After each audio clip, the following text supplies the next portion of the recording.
Hello friends and my dear students. Let's start with the common human diseases. Disease is defined as a condition of disturbed or deranged functioning of one or more organ or organ system of the body, and it is caused due to the infection. This infection may be bacterial, viral, fungal. All human diseases can be broadly categorized into congenital diseases and acquired diseases. Congenital diseases means those diseases they are present from birth, may be caused by genetical abnormality or metabolic disorder, means they are get transferred due to the genetic factor. They may be permanent and were practically incurable. However, the now research has been shows that the diseases of this type they may be genetical, they can cure. Some inborn diseases through the gene therapy, enzyme replacement therapy can be cured. The acquired diseases they are developed after the birth and they are divided into communicable or infectious diseases and non-communicable or non-infectious diseases.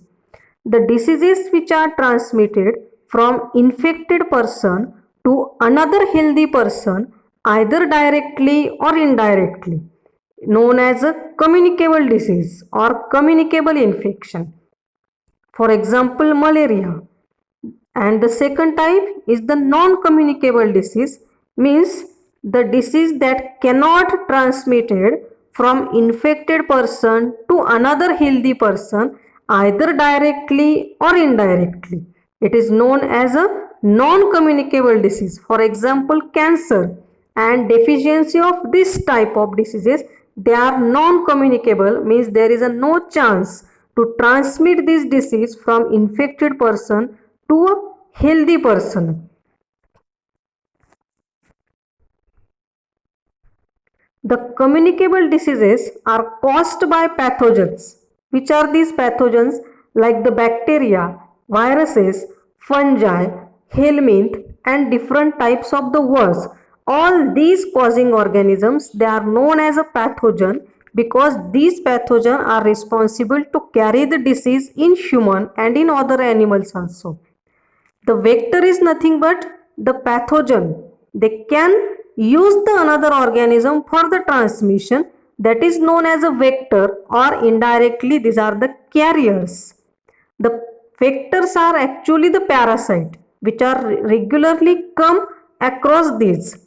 Now these parasites means it is an organism that lives in or on the body of another organism for the food material for their survival, and they can capture the nutrition from these hosts. Host is nothing but the parasite where it grows in or on the body of the another organism and depend on it for the nutrition. That is the host. These parasites are categorized into ectoparasite and endoparasite. The ectoparasite, for example, bedbug. Endoparasite, for example, plasmodium. It is a protozoan endoparasite of the mosquito vector and the human being. Now let's start with the different types of the diseases which are found in human. The malaria, first one. The malaria is nothing but caused due to the infection protozoan parasite, that is the plasmodium. There are 4 different species of a plasmodium. They are responsible to cause the malarial infection, that is plasmodium falciparum, plasmodium malarii, plasmodium ovale, and plasmodium vivax. They cause, out of this, the falciparum species cause the serious illness, while the other species they are easily curable. Based on these species, the 4 types of these malaria they are get found. Now, which are the symptoms and signs are present in the person who are suffering from this malaria? The first one is the headache, then weakness. Weakness is nothing but they are showing the decrease in hemoglobin count, rupturing of the RBCs, and person shows the anemic condition, the arthralgia, joint pain, muscle pain, lower back pain. Slowly and steadily this result means that condition is not happen in one day. It shows the flu-like illness, chills, nausea, vomiting, coughing and diarrhea. Along with that, they are also showing the retinal damage and cerebral malaria means the brain infection. Now the mode of transmission. The malaria is transmitted by infected mosquito. This mosquito, it is the only vector. It is not carrying the causative organism. It can only transmit the species. When you get bitten by a mosquito which carries the malarial parasite, the parasite enter in bloodstream and then carry it to your liver where it get multiplies. Here, this diagram shows the stages of the life cycle of a plasmodium in mosquito and in human, because this malaria, it is require the two host, means this plasmodium species require the two host for the completion of the life cycle. Half life cycle is completed in mosquito and half life cycle of plasmodium is completed in human blood. The plasmodium is get transmitted from person to person through a only female Anopheles mosquito.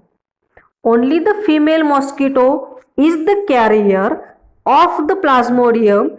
Male mosquito never transmit that species because this male mosquito is feed on only the plant.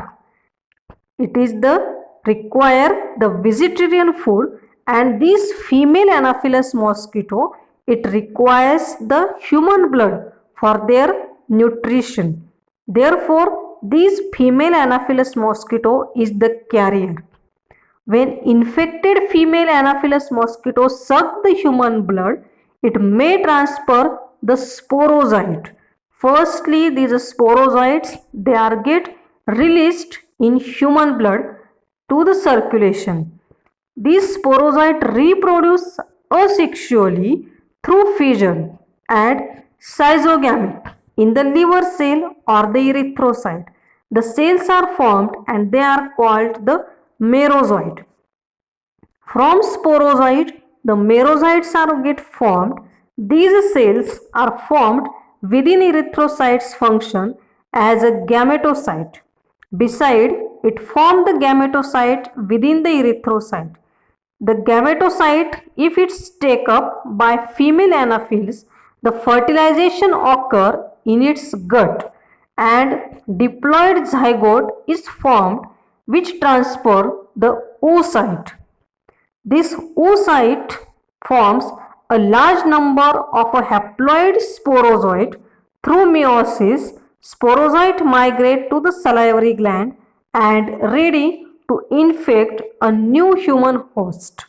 In this way, these Anopheles mosquito, they are causing the malarial parasite for the transmission. Now the diagnosis and the treatment. The malaria can be diagnosed by microscopic examination by preparing the blood smear of a human. Besides, other rapid diagnostic tests based on nucleic acid amplification technique, they are also used. The treatment of malarial parasite includes the artemisinin based on combination of ACTS therapies. The WHO recommended first line treatment for the majority of malarial cases based on combination of this ACT therapy. These medicines in addition to the diagnosis are available for the treatment.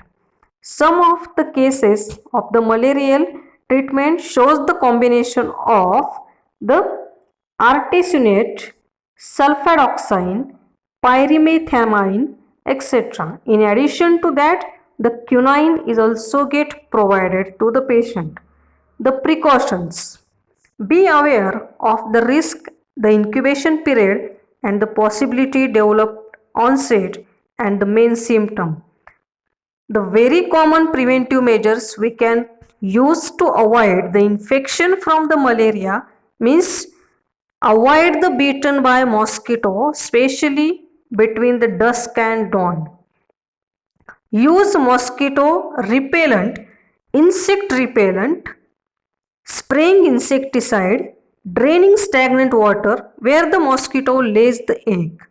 Mosquito larvae can be controlled by using Gambusia, a freshwater fish, that is the biocontrol method to destroy the mosquito larva. This is about the malaria, signs, symptoms, mode of transmission, diagnosis, treatment, and the preventive measures.